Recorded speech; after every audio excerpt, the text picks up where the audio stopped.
Wife had an affair with her supervisor. Strange signs and dangerous silence. What's really going on between them? Late nights, suspicious texts, and a cold distance. All the signs of something terribly wrong. But does he have the courage to face the truth? Or will he be forever blinded by the lies? Follow along as the tension rises and unexpected twists unfold. I'm a 32 male and my wife is a 28 female. I have been with my wife for 7 years. At first it was great. She was my soulmate and I was hers.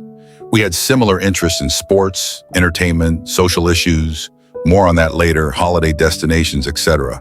We were happy for years. However, things started to change when my wife was becoming more distant, even slightly colder. Now let me give you some insight. We have been together for 7 years. For 5 years, it was, as I said, happy. I felt I was her world and she was mine. We went out with friends and I see her always smiling at me when we talk to our friends. She would take care of me when I was sick, as I did with her. She would back me whenever needed. She was my rock, my best friend, my one and only. We would do many things together, like hiking, camping, wildlife resorts, same interests, go to watch the football.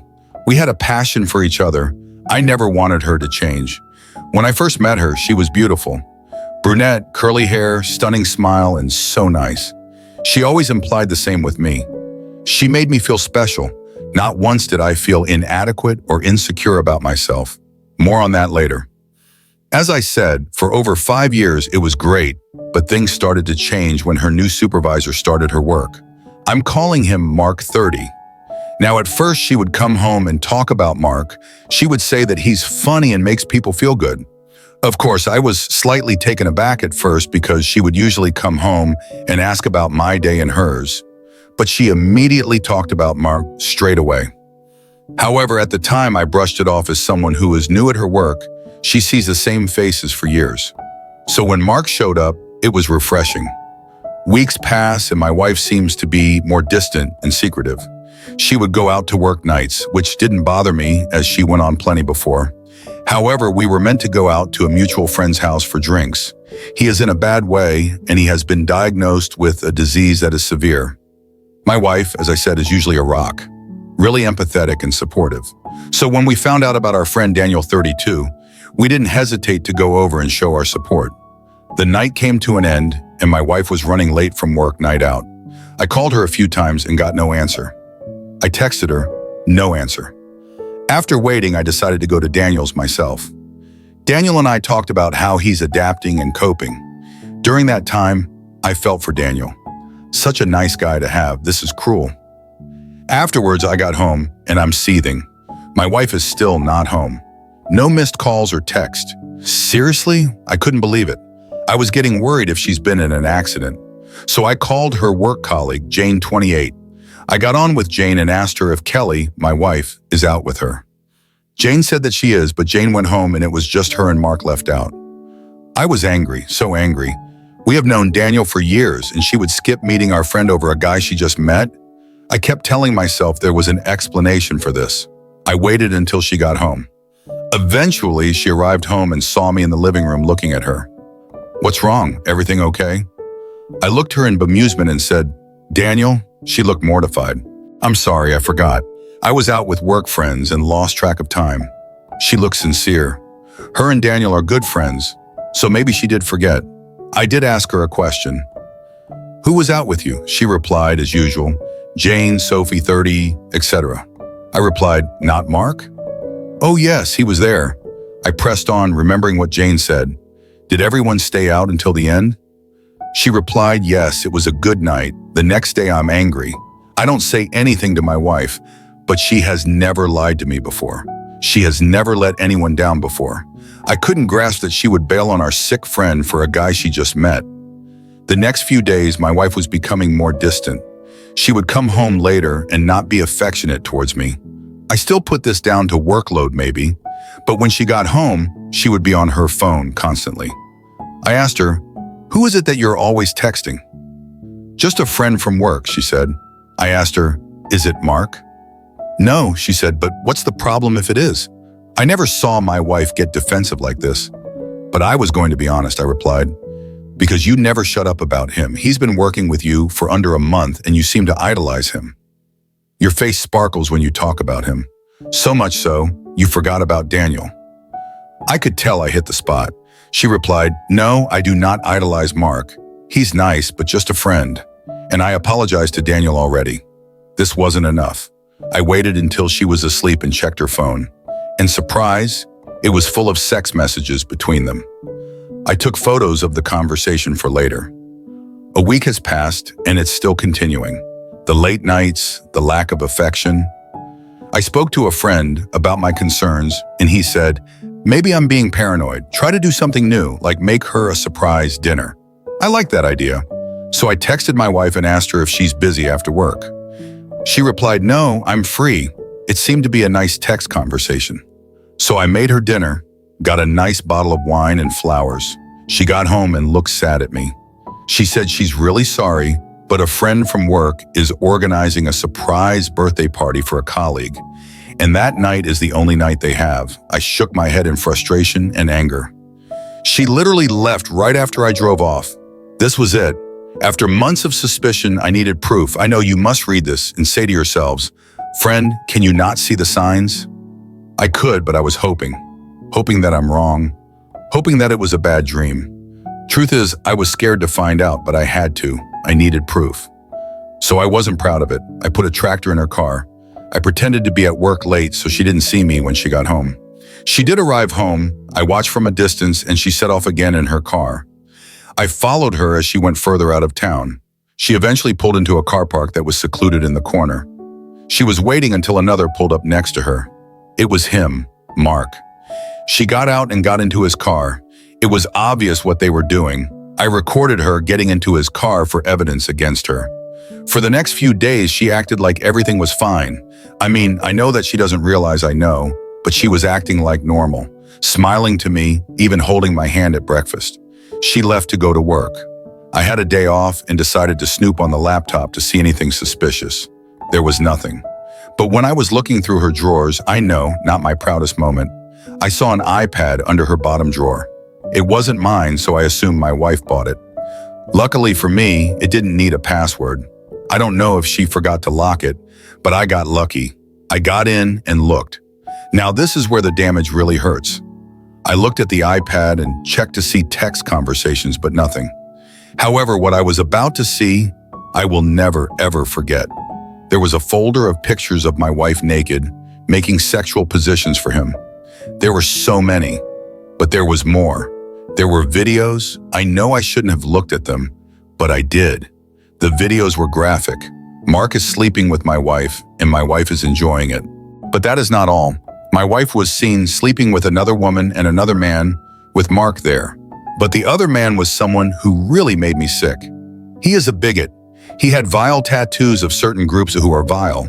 Like I said, a vile human being. It seemed that Mark agreed with his views, which was fitting. I couldn't believe it. My wife being with a man who held bigoted views? This was a woman who detested any form of bigotry, as did I, so why would she do this? What did she see in him? It was seeing her being fully complicit that really got to me. During our marriage, we always talked about fantasies but never acted on them. As a man, it was threesomes, etc. But my wife said she would never do it, never sleep with another woman, or do anything that makes her feel uncomfortable. I accepted that without a second thought. It didn't bother me that she didn't want to do it. I loved her. So to see her doing things that she never did with me hurt really bad. I watched all the videos. I know, I'm stupid. I copied the videos and pictures to my laptop for evidence of infidelity, because that's all that matters. I want her gone. I just don't know why she did it. I don't know why she refused me the fantasy route, if you will. What made him so special? Why was she into a man that I thought she despised because of what he represented? Anyway, I spoke to Daniel about everything. He is a great man and a friend. He couldn't believe I was talking about my wife. He was disgusted with her, but noticed her change as well. I told him that I want to divorce her. He understood. He said I have enough to back me. He told me that confronting her and him is pointless because she has already made up her mind. He said that I need a fresh start and to find someone who is themselves and not a mirage of a woman I married. Like myself, Daniel hates vile racists and shook his head that my wife did this. Daniel has known my wife a lot longer than me. After speaking to Daniel, it made me feel like I was in control. For months, I felt that she was in control. I was afraid to find out the truth. I didn't confront her more sternly when I was suspicious because I was afraid of the outcome. At the time, I didn't know if I wanted to leave her or make it work. But after the videos, pictures, and texts, I damn well knew what I must do. I went to the lawyers to file for a divorce. I had enough. My wife was still acting normal, still on the phone constantly, still going out late, I assume with him. I didn't care. I had to wait 3 weeks for the papers to come through. I got them. I decided to move out. Luckily, we rented and our lease was running out in 3 months. I was prepared to pay until then. Anyway, I wanted to move out. So the day came. She went to work. I made up that I had to go in later to cover for being short-staffed. She shrugged and said, "Okay, no goodbye, hug, or kiss." Still, that hasn't happened for months, so I was used to it. She left. I packed up my essentials and put the divorce papers on the kitchen table along with my wedding ring. That was it. I stayed with my friend from university, Adam, who lived in another city. I was grateful, but more grateful that it was far from her, the city, our same social circle. I wanted nothing to do with any of it. I told my parents about what happened, and they were shocked, but fully understood. I obviously didn't tell them every little detail. There was no need. All I can think of at the moment is that I'm free. My wife would, I assume, agree, as it was clear that Margus is the one she wants. I hope that we get a quick divorce. I really do. Later that night, my phone was blowing up with calls and texts. It was my wife. I was surprised because I honestly thought that this was what she wanted as well. But it seems that I couldn't be more wrong. I didn't speak to my wife. I had no interest in it. I read her messages, and all of them consisted of, "I'm sorry, I love you, please can we talk," etc., etc. This lasted for hours. I blocked her number and deleted all my social media accounts. I spoke to my lawyer about my wife signing the divorce, but she hasn't signed. She did contact me through email. I wanted to have some way of communication because I still want the divorce. She sent me an email again saying sorry a number of times and that we needed to talk. I replied no. All I want is the divorce. She replied that she doesn't want one. I'm the man she only loves, and Margus meant nothing. It's funny because I never mentioned to her why I left, but she obviously knows why. Her guilty conscience and seeing her plead for forgiveness was actually satisfying. I spoke to Adam and he said I could stay as long as I wanted. I am thankful for him, but he did say that I would have to meet her eventually. He said that I left without having answers, and no matter how hard you try, eventually you will need to hear them. Inside, I was disagreeing with Adam. Why should I talk to her? Why? She gave little regard to my feelings for months. She didn't care about me. She cares about her sick friend Daniel, but she didn't care. So why would I talk to her? I know that deep down I'm being stubborn, but also angry that my wife is trying to reconcile. I honestly thought she would have signed and moved on with him. This has me mixed up, and even more mixed up now is that my wife wants to meet. I have a therapist who is excellent. I talked about the affair, the pictures, the videos, all of it. I mentioned that my wife wants to meet up before she signs. My therapist was blunt. She said that when I left without telling her why, deep down you wanted her to plead and her to worry. You kept telling yourself she wouldn't care, but deep down you want her to care. You want her to feel pain, like she did to you. However, meeting her would take some of your control.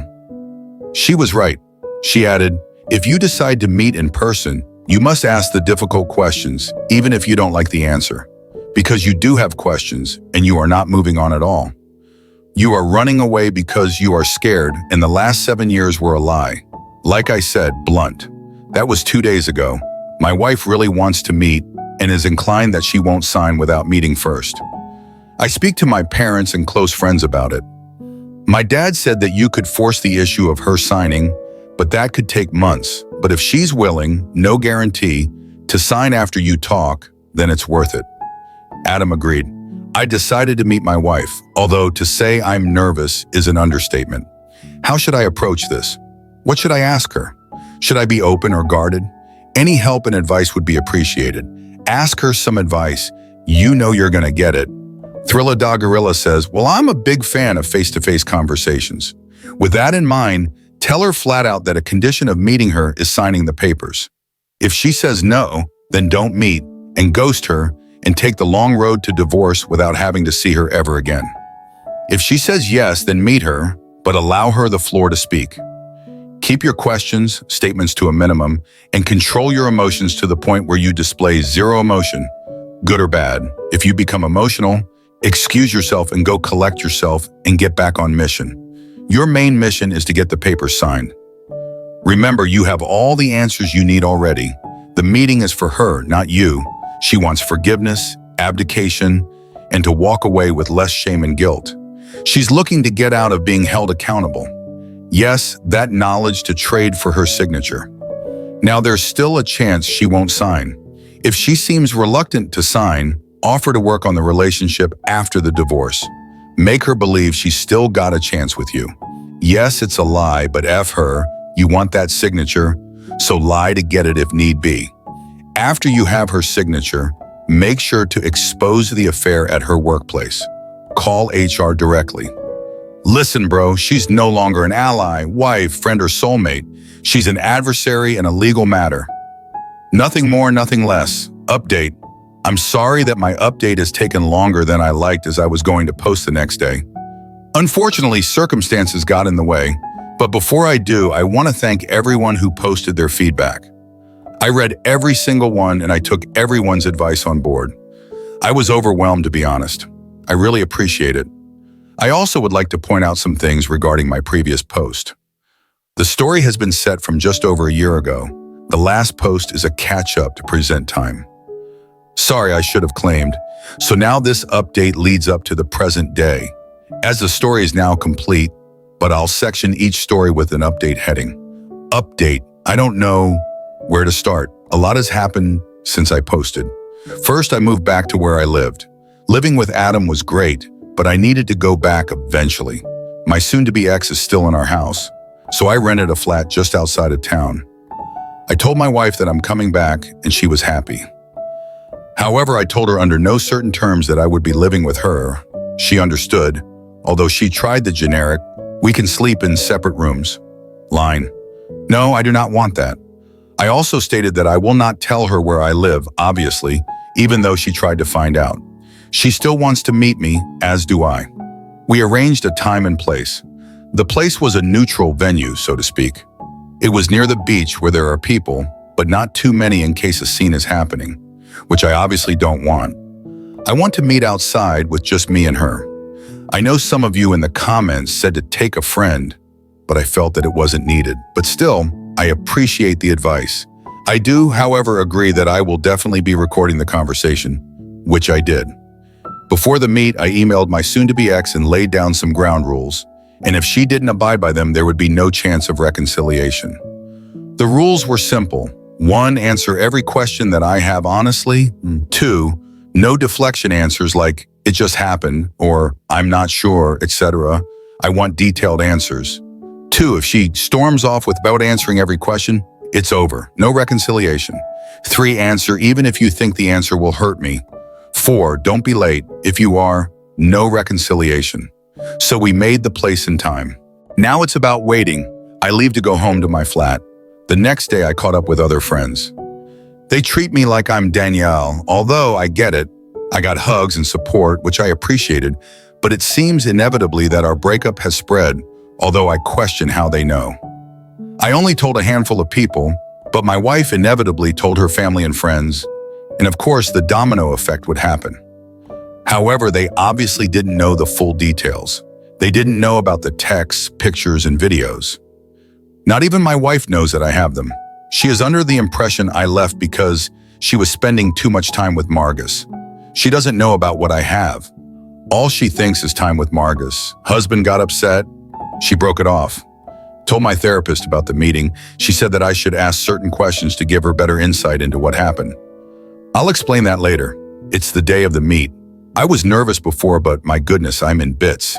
Not because I want her back, but it's seeing her. And then seeing her means seeing him in my mind. and then I would lose focus and control. Update. I drove up to the beach early, really early.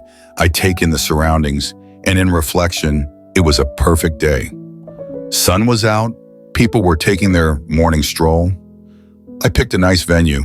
Then, out of nowhere, I turned to see my soon-to-be ex walking towards me.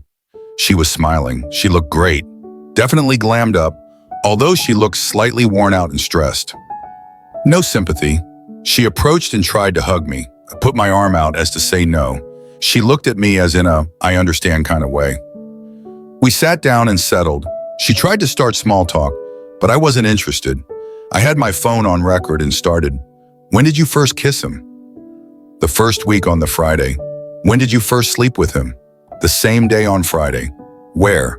At his place. Did you ever do it in my bed? Does it matter? I look at her and said about the email, answering everything I stated. Yes, she starts to tear up. When? She basically said it was a number of times I was out. Our neighbors saw him, but rightly thought he was a work colleague. They thought nothing of it.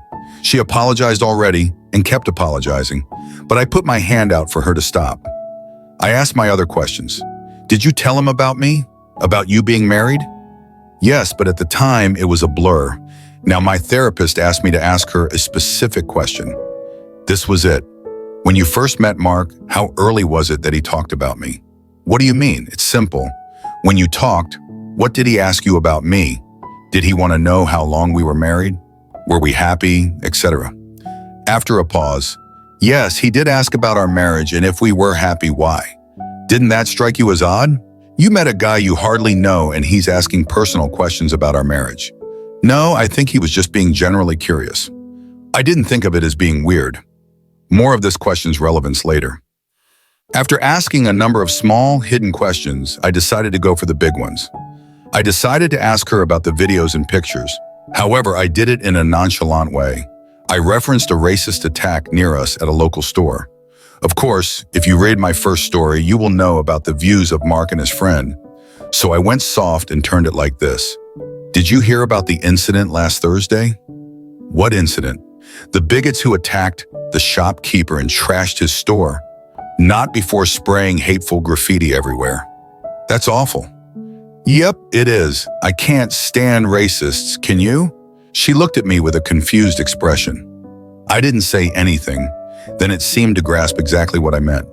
She knew that I know about the pictures and videos. She started to cry again. This lasted for about 5 minutes. I pressed. Why would you even go near men like that? She's red-faced from crying, trying to compose herself. It's not what it looks like or what you think. What I think, what am I supposed to think? What was it about this man that would make you disrespect your grandfathers in World War II or bail out on your friends and treat me like I'm a piece of crap? At this point, she was shaking. She looked at me watery-eyed but answered. He was the new boss in our department. He was open and funny. He made people feel good about themselves. A lot of women liked him. Even after starting, he had it. But when he started to take an interest in me, I felt like he chose me. What the hell does that mean? You want honesty, and I need to be honest. When we started talking, he made it clear that he was only interested in me. I interrupted and said, after a couple of days, yes, that's what I'm saying. He had a way immediately to make someone be happy. And even more, I felt great when I saw him looking at me from across the office room. I felt great when he spoke to me saying, "You're the only interesting person here." Like I said, I felt he chose me. What? I know it's pathetic. I'm pathetic and weak. But you have to understand what it was like. When he first started at the office, he was good-looking, confident, suave, and was just right. He had an aura about him that, when he smiled, I melted. She continued, he could have had anyone at the office at the time. All the girls wanted him. They all talked about him constantly. I know it sounds bad, but I never thought he would pick me. Wait, you wanted to be picked? No, not initially. I figured it would be harmless flirt or something. But he made it clear that he wanted more than that, and that was it. What was it? Him as being a kind of drug that I couldn't shake off. Again, I know it's pathetic, but give me a second. When he talked to me and giving me compliments, I was stunned, but really flattered. My confidence went from 60 to 10,000. I thought to myself, this man could have anyone, but he told me it was me he chose constantly, that he could tell it was me. What was you? I don't get it. He made me feel that I was the one. I was the one that he was meant to be with. I know it's not what you want to hear, but I'm being honest. Continue, I said. I can't deny I was attracted to him. It was obvious. I see that now. Wait, you thought you were hiding it well? At the time, yes. At the beginning, he flooded me with compliments. Other girls were jealous of me. I got a rush from it. I liked it. The more I saw of him, the more I wanted. Wanted? Wanted to feel like a queen. I know that you treated me so well. I was lucky. But Margus at the time was just another level. I got a buzz from seeing jealous women being envious of me. I did ask for honesty. She continued. In my view, I thought to myself, I'm so lucky to have this man. But the longer I was with him, the more he changed. But I couldn't stop it. I asked her what she meant. He was specific in what he wanted. He got to know me, but unconditionally, he got me to do the opposite of what I liked. Those videos and pictures were his idea. And yes, I know his friends and ideology, but I didn't want to challenge him or Margus because I didn't want to upset him. He had a way of saying that if you can't make me happy, someone else will. He had this, do you know how lucky you are? Attitude. At the time, I panicked. I went to extreme lengths to keep him happy. I wanted to make him happy, and nothing else mattered. So at the time, I did anything for him. You obviously saw that. I told her, of course I did, and about the fantasies, I know. But as I said, he was a drug that I couldn't shake off. The more I saw him, the more I wanted. He made me believe that you were the bad guy. He made me believe that you were holding me back and that you didn't respect me. I know it's not true. She was in tears again. But that's why I did everything. Everything he told me to do. Even after he was criticizing you, I couldn't fight back because I was hooked. And that makes it okay? With how you treated me? Bailing on dinner? Bailing on camping? Seriously? No, I'm not asking for forgiveness. I don't deserve it because I know how I treated you. I was a nasty bitch to you and I will never forgive myself. But I did it, bailing on dinner, etc.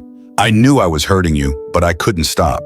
He kept telling me that I deserved more than you and that I should be treated like a queen.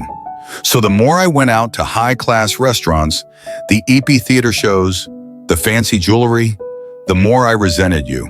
But each time he did it, he always mentioned you and your failure.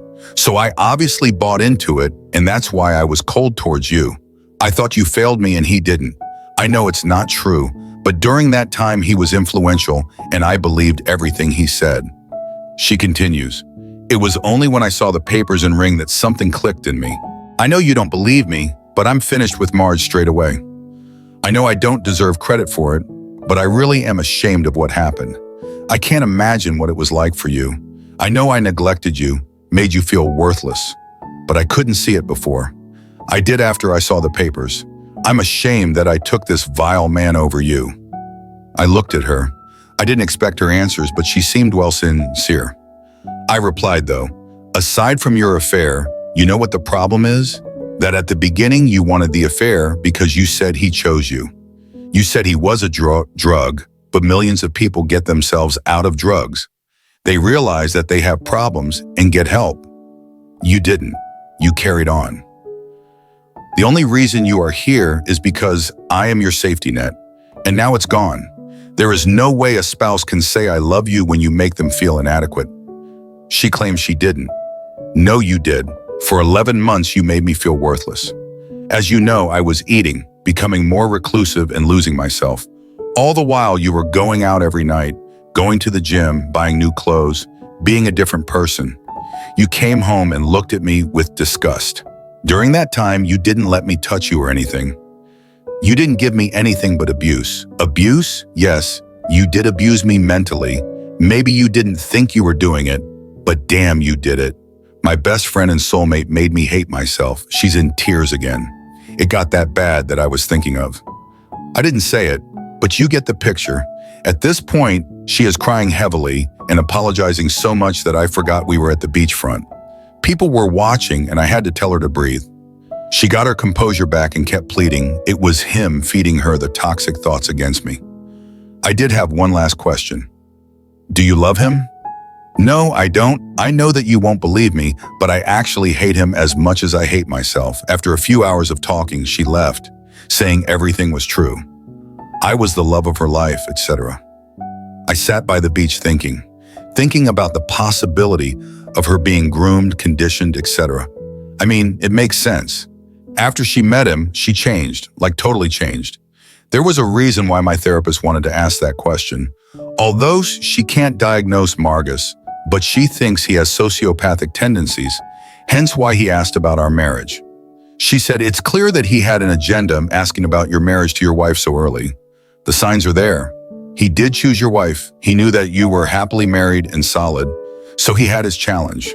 The challenge was simply to break up and ruin lives as sociopathic people do. Margus would never have been with a single girl because there was no challenge. But with your wife, it wasn't just her he was controlling, but you as well, her friends and family. He turned her into everything your wife is against and makes sure she did. He turned you through your wife into a depressed loner. She continued, that's why you never confronted her after the text and videos. You didn't have the evidence at all. That's what he and your wife did. He pulled the strings, but your wife willingly played along. Sociopaths like to manipulate and control the narrative. When you followed your wife to the parking lot, he probably knew you would follow your wife. If you confronted them there, most likely your wife would take his side there and then. Thus, he would have won. People who have sociopathic tendencies have no empathy. They are driven by seeing others suffer by their hand. Is there some truth to that?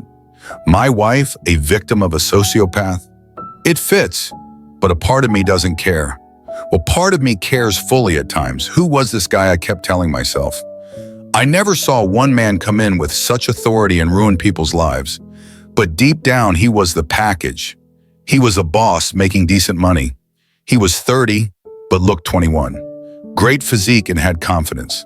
That would make women turn, right? But maybe my soon-to-be ex was right in that she finished with him that day I left. Because after I left, my neighbor said to me that Mark kept coming around to my house demanding to talk to my soon-to-be ex. He apparently did this a number of times, as my wife said when we met. He was acting like a physically abusive husband. My therapist said sociopaths cannot accept rejection, especially when they don't have control. My wife dumped him and he became erratic. Why? My therapist said it's simple. Your wife chose you over him. Lucky me. He manipulated her for under a year and she still had the strength to finish it. That undoubtedly derailed his plans. Update. I contacted HR about my wife and him. Turns out other people contacted HR as well. It seems that the affair news is spreading.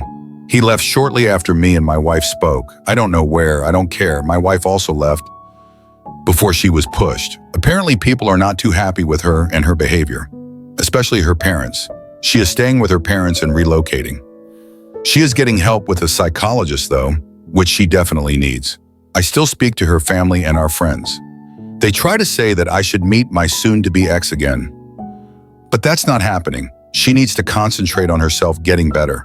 And her family said that M did a huge number on her. The divorce will be finalized in a few weeks. I know some people said she won't sign after the meeting, but I had to go. I had to know why she did it. I had to know, do I feel better? In a way, yes. My wife was as honest as she could be, I think.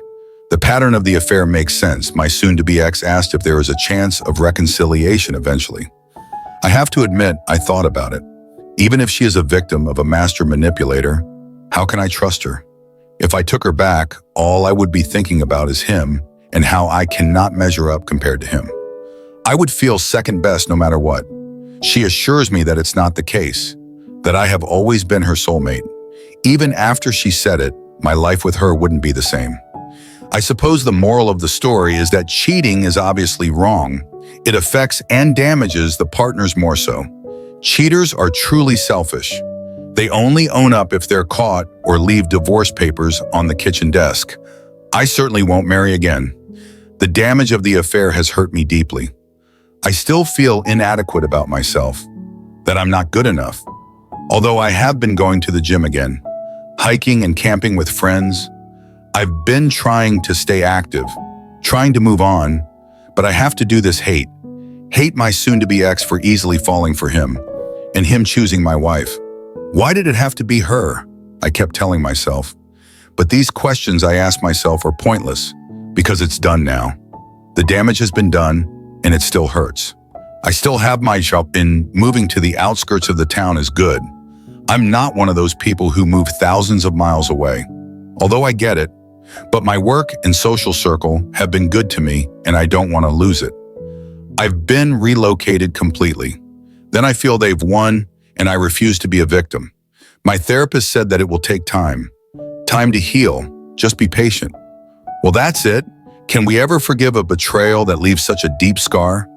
Or will we choose to let go and continue searching for true love? This story isn't just about pain. It's about the choices we have to make in life. Leave your thoughts in the comments below, and don't forget to subscribe to our channel for more meaningful stories and life lessons.